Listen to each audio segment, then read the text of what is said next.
Number 1. Don't eat or drink too much. Eating too much is a common mistake made by many who fast during Ramadan. Once it's time to eat, we eat and drink like there's no tomorrow, overloading our stomachs until it's difficult to move. This then makes us lazy and unproductive. Keep in mind that Ramadan is about self-control, not self-indulgence.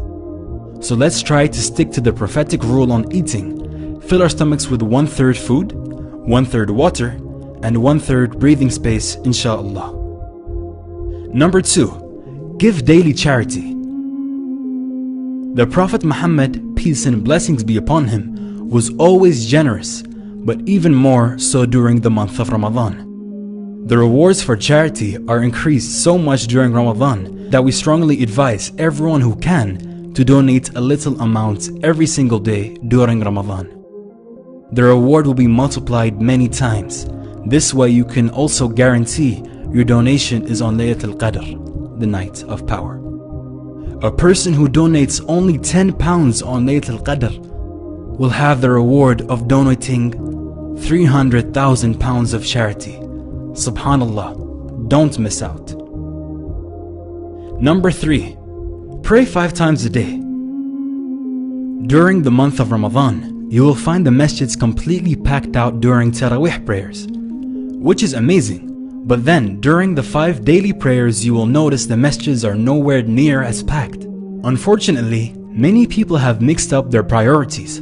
The fardh, obligatory 5 daily prayers, have been put below the sunnah, Taraweeh prayers. Although nobody can deny the importance of the Taraweeh prayers, which comes with an abundance of rewards and blessings, the 5 daily prayers will always be greater and above all the sunnah or optional prayers. So please do not neglect your obligations this month.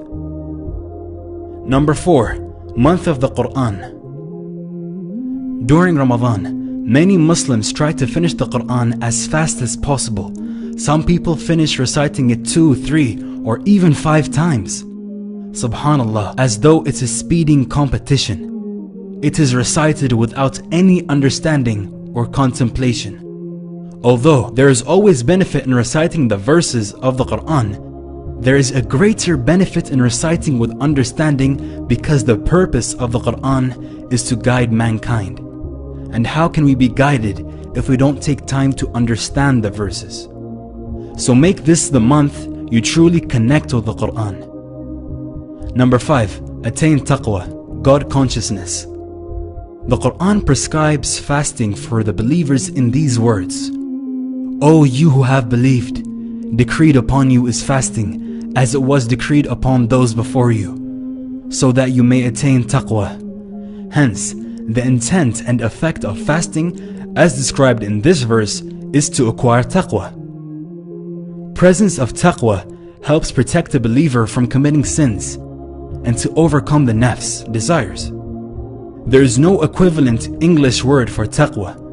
In Islamic terminology, taqwa refers to a state of consciousness where one constantly feels the presence of his Creator, obeys his commands to attain his pleasure, and avoids disobedience to him, not only out of his fear, but also for the love of him. These are just 5 tips from the Merciful Servant team, wishing you all a very blessed Ramadan. Please share these tips with your friends and family, and let us know if you want to see more top 5 videos this Ramadan.